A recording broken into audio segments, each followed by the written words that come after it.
Her Har Mahadev, Radhe Radhe. Welcome back to my channel. आप लोगों ने अष्टावक्र का नाम तो अवश्य ही सुना होगा। अगर नहीं सुना तो आज हम अष्टावक्र के बारे में पूरी चर्चा करने वाले हैं। सबसे पहले हम जानेंगे कि ऋषि अष्टावक्र का नाम अष्टावक्र ही कैसे पड़ा। सबसे पहली बात तो अष्ट यानी 8 और वक्र यानी टेढ़ा मेढ़ा, यानी कि जो 8 जगह से मुड़ा तुड़ा होता है ना, उसको हम बोलते हैं अष्टावक्र। तो चलिए हम शुरुआत करते हैं पूरी कहानी ऋषि अष्टावक्र के जन्म की और उनका नाम अष्टावक्र कैसे पड़ा। तो चलिए शुरुआत करते हैं।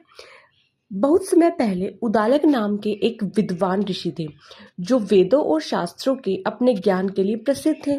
अनेक छात्र उनके शिष्य थे। उनके शिष्यों में से एक कहोदा थे जिन्होंने अपनी भक्ति से अपने गुरु को अत्यंत प्रसन्न किया। उदालक उनसे इतने प्रभावित हुए कि कहोदा की शिक्षा पूर्ण होने पर उन्होंने अपनी इकलौती पुत्री सुजाता का विवाह उनसे कर दिया। विवाह के बाद भी दंपति उदालक के आश्रम में निवास करते रहे जहां कहोदा अपने ससुर को अध्यापन कार्य में सहायता करते थे। कुछ समय बाद सुजाता गर्भवती हो गई। उन्हें अपने पिता और पति के पास बैठकर शिक्षा देने की आदत थी। उनके अजन्मे बच्चे ने अपने दादाजी से वेदों की व्याख्या सुनकर ही उसमें महारत हासिल कर ली थी। हालांकि कहोदा अपने गुरु के समान कुशल नहीं थे और शास्त्रों का पाठ करते समय उनसे कई गलतियां हो जाती थीं। इन गलतियों को सहन न कर पाने के कारण बच्चे ने अपनी माँ के गर्भ से ही उन्हें सुधारना शुरू कर दिया। अपने शिष्यों के सामने अपमानित होकर कहोदा ने अपने पुत्र को श्राप देते हुए कहा, तूने अपने पिता का अपमान किया है, इसलिए तू 8 कुएं लेकर जन्म ले। परिणाम स्वरूप बच्चा 8 कुएं लेकर पैदा हुआ और उसका नाम अष्टवक्र 8 कुएं वाला रखा गया। एक समय की बात है, राज्य में शास्त्रार्थ प्रतियोगिता यानी कि जो विद्वानों की प्रतियोगिता थी वो चल रही थी। मुनि कोहड़ा भी अन्य मुनियों की तरह शास्त्रार्थ में गए। वरुण लोक के एक ब्राह्मण ने राजा जनक को चुनौती दी, क्या उनके राज्य का कोई व्यक्ति शास्त्रार्थ में उन्हें हरा सकता है? अन्यथा वे पराजित विद्वानों को लेकर अपने लोक ले जाएंगे। चुनौती स्वीकार करने वाले सभी ब्राह्मण पराजित हो गए। कोहड़ा जो स्वयं को सर्वथा सत्य मानते थे, चुनौती स्वीकार कर ली। ब्राह्मण ने उन्हीं गलतियों पर प्रश्न उठाए जो गर्भ में पल रहे शिशु ने अपने पिता कोहड़ा मुनि से सुधार करने के लिए कहा था, जिसे कोहड़ा ने अनसुना कर दिया। अंततः कोहड़ा पराजित हो गया। कुछ दिनों बाद उस ज्ञानी शिशु का जन्म हुआ। शिशु का चेहरा शरद ऋतु के चंद्रमा से भी अत्यधिक सुंदर और उसकी सुंदर आंखों से शांति की किरणें निकल रही थी। लेकिन जैसे कि उसके पिताजी ने उसे श्राप दिया था, तो उसी श्राप के कारण शिशु का शरीर 8 स्थानों से विकृत था, यानी कि मुड़ा तुड़ा था। इसलिए उस दिव्य बालक का नाम, जैसा पहले से ही निर्धारित था, अष्टावक्र रखा गया। जब अष्टावक्र 12 वर्ष के हुए तो उन्हें शास्त्रार्थ में अपने पिता के साथ हुई घटना के बारे में पता चला और उन्होंने अपने पिता मुनि कोहड़ा और अन्य सभी को अहंकारी ब्राह्मणों की कैद से मुक्त करने की फैसला कर लिया था। अष्टावक्र मुनि ने निश्चय किया कि वे जनक महाराज के दरबार में जाकर वहां होने वाली दार्शनिक चर्चाओं को सुनेंगे। जनक महाराज स्वयं वेदों के ज्ञान के लिए प्रसिद्ध थे।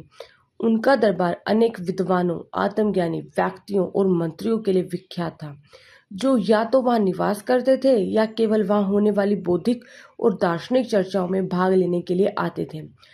अष्टावक्र मुनि का शरीर इतना विकृत था कि छड़ी के सहारे भी उन्हें जनक महाराज के दरबार तक पहुंचने में 30 दिन लग गए, जबकि एक सामान्य व्यक्ति तो पैदल चलकर भी 1 दिन में आ जाए। वे बहुत धीमी गति से और बड़ी मुश्किल से, बड़ी कठिनाई से चले, परंतु जैसे तैसे करके वो अंततः अपनी यात्रा के अंत तक पहुंच ही गए।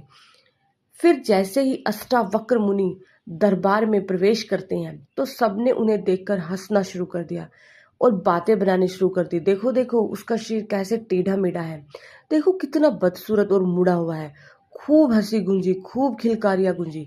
देखो उसके कपड़े, उसने अच्छे कपड़े नहीं पहने हैं। देखो उसके पैर और बाकी सिर कैसे मुड़े हुए हैं, यहाँ मुड़ा हुआ, वहां मुड़ा हुआ। ऐसे ही सारी सभा में बातें गूंजने लगी और हंसी की किलकारियां गूंजने लगी।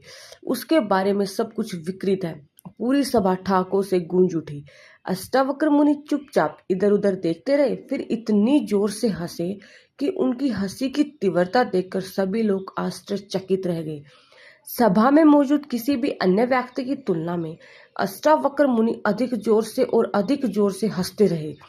जनक महाराज अष्टावक्र मुनि के पास गए और पूछा, आप कौन है और इतनी जोर जोर से क्यों हंस रहे हैं? अष्टावक्र मुनि ने पूछा, मैं कौन हूँ, मैं क्यों हंस रहा हूँ? दरअसल मैं हंस नहीं रहा हूँ बल्कि रो रहा हूँ। मैं इतनी दूर से इतनी दयनीय शारीरिक स्थिति में आया हूँ।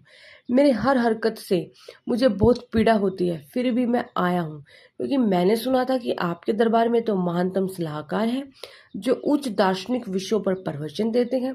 मैं तो उनकी चर्चा सुनने की उम्मीद से आया हूँ क्योंकि मुझे बताया गया था कि वे बहुत विद्वान हैं, लेकिन फिर भी मुझे बहुत निराशा हुई है। मुझे यहाँ आत्म रामों की आशा थी, लेकिन मेरी यात्रा तो व्यर्थ ही हो गई क्योंकि यहाँ मुझे केवल मोची ही मिले हैं, जूते बनाने वाले। महाराज जनक ने हैरानी से पूछा, यह कैसे? आपका क्या मतलब? यह सर्वविदित है कि मेरे दरबार में सबसे बड़े विद्वान और सर्वश्रेष्ठ ऋषि विराजमान हैं। दुनिया भर से अनेक विद्वान मेरे दरबार में होने वाली चर्चाओं को सुनने और उनमें भाग लेने आते हैं।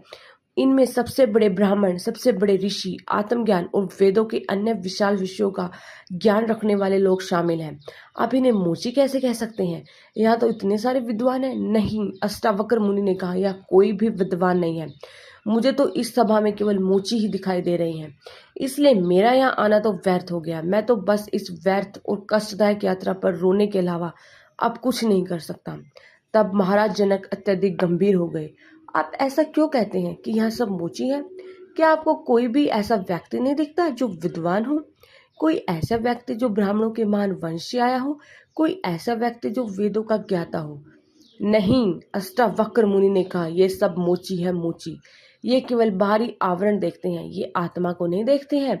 इन्हें आत्मा और परमात्मा का कोई ज्ञान नहीं है। ये केवल बाहरी आवरण देख रहे हैं और इसी आधार पर निर्णय ले रहे हैं। मोचियों का यही तो काम है, वे बाहरी आवरण देखते हैं। यह आवरण अच्छा है, वह आवरण अच्छा नहीं है। यह चिकना है, वह खुरदरा है। क्योंकि आपके सलाहकार केवल बाहरी आवरण, बाहरी रूप देख रहे हैं और वे आत्मा और परमात्मा को देख ही नहीं रहे।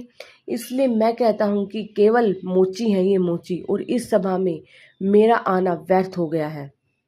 अष्टावक्र मुनि के शब्दों को सुनकर जनक महाराज और सभा में उपस्थित सभी लोग अत्यंत आहत और लज्जित हुए। उनके शब्द सरल थे पर सत्य थे। जनक महाराज ने अष्टावक्र मुनि को प्रणाम किया, उनके चरण कमलों को स्पर्श किया। इसके बाद जनक महाराज अष्टावक्र मुनि को अपने सिंहासन तक ले गए और उनके चरण धोकर क्षमा मांगे। अष्टावक्र ने ब्राह्मण को शास्त्रार्थ के लिए चुनौती दी और उसे पराजित कर दिया। चुनौती के नियमों के अनुसार ब्राह्मण ने अपने सभी बंदियों को मुक्त कर दिया, जिनमें अष्टावक्र के पिता मुनि कोहद भी शामिल थे। ब्राह्मण ने महान अष्टावक्र से क्षमा मांगी और पराजित व्यक्तियों को वरुण लोक में बंदी बनाने के पीछे का पूरा रहस्य बताया, क्योंकि वहाँ एक बड़ा यज्ञ होना था जिसके लिए बड़ी संख्या में विद्वान ब्राह्मणों की आवश्यकता थी। अपने पुत्र अष्टावक्र कोहद को देखकर मुनि बहुत प्रसन्न हुए, लेकिन साथ ही क्रोध में शिशु को शाप देने के कारण उन्हें बहुत दुख भी हुआ। मुनि कोहद ने अपने पुत्र को जीवन भर के अपने सद्गुणों से प्राप्त सभी आध्यात्मिक शक्तियों को आशीर्वाद दिया।